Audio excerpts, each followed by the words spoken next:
What's up? Morning, afternoon, whatever it may be. What's going on?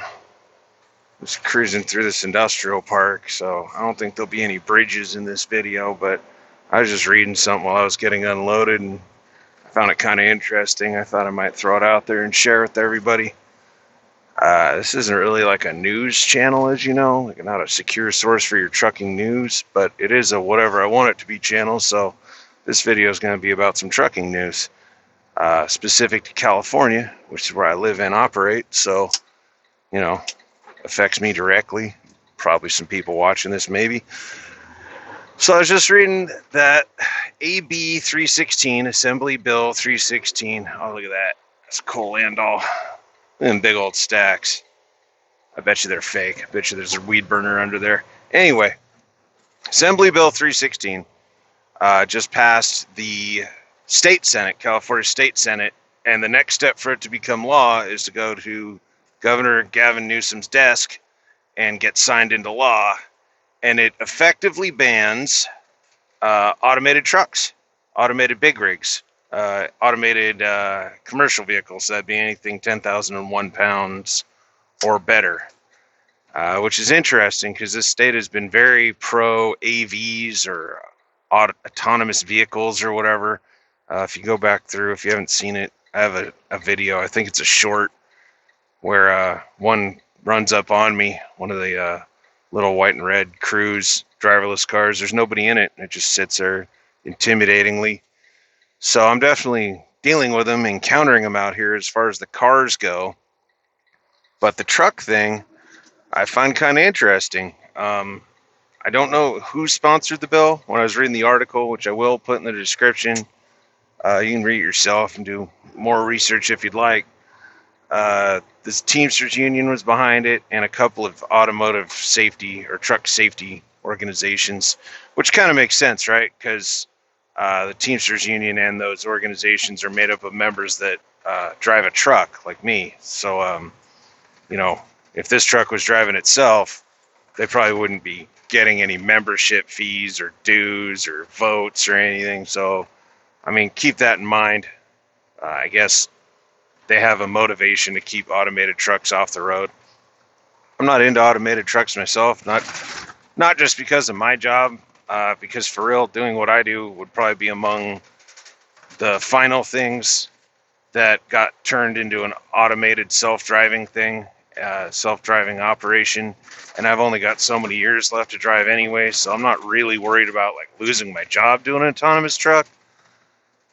But I just don't think they're good in general. I don't think they're good for us as a whole, as drivers. I don't think they're good for safety of the public or anyone really. I don't have a lot of faith in them, and I just don't understand the big push to get them out on the road, other than I think a lot of companies invested a ton of money into it, and those companies are thinking they don't have, an automated truck can't ask for vacation or call in sick or any of that stuff, doesn't demand a raise, doesn't call and complain. So I'm thinking that would be it. I don't know how the insurance would work on them, right? Seems like insurance companies would be a little bit skeptical. Unproven technology of stuff weighing between 10,000 and 80,000 pounds rolling down the road and having to maneuver through the traffic we deal with out here with just a computer. I believe Night Transportation invested heavily in Embark, and I have a fellow N.F.G buddy that drove for Embark for a while, and some of you might have followed Cab over when she did that. And from my understanding, Embark kind of just took the money and ran and kind of screwed over all their test drivers that were supposed to be getting paid a salary, but most of the money was supposed to be in stock, and the stock kind of got closed.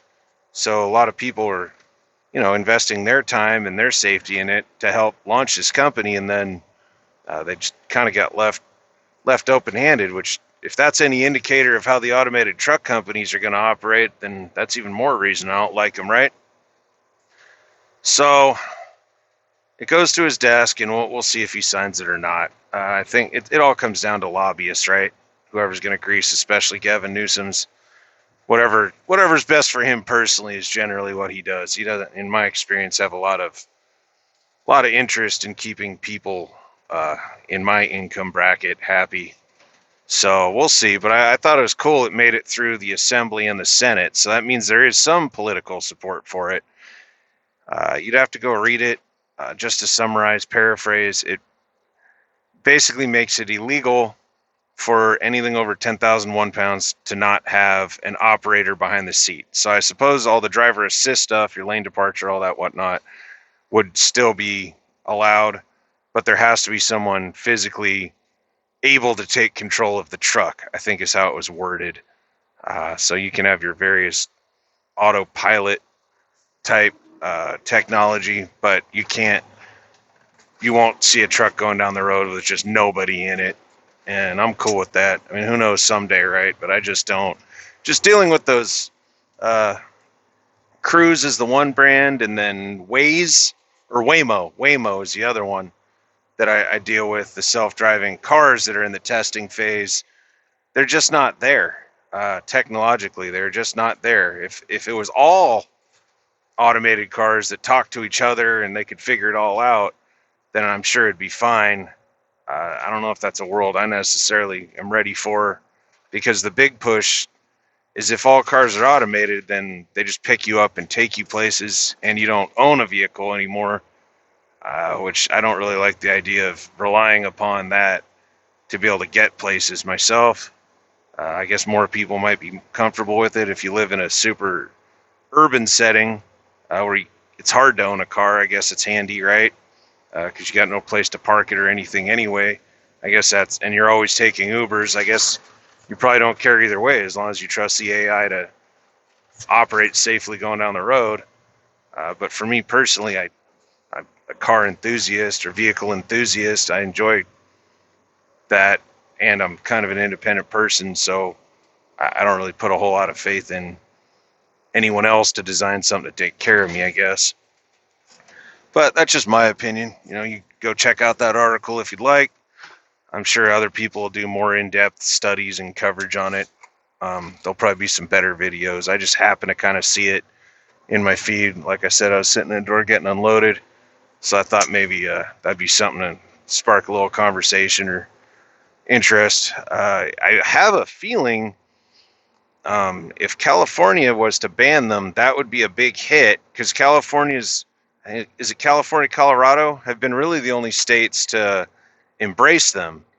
So if they decide to kind of switch their position on that, that might um, not procrastinate. That might set back the automated trucks for years, because they need, in order to work on them and produce them and mass produce them, they need places to be able to legally test them.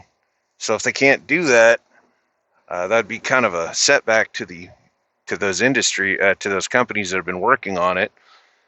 So I don't know. It could be a guarantee for a lot of us to be sitting here staring at the windshield in all this glorious traffic on a Tuesday morning for years to come. I'm cool with it. I'm definitely cool with it. Anyway, all right. AB, if you want to look it up, it's AB316. I'll put the link to the article I found in the description of this video. Go check it out. Tell me what you think in the comments. And I'll catch you on the next one. Stay safe. You guys are awesome. Later.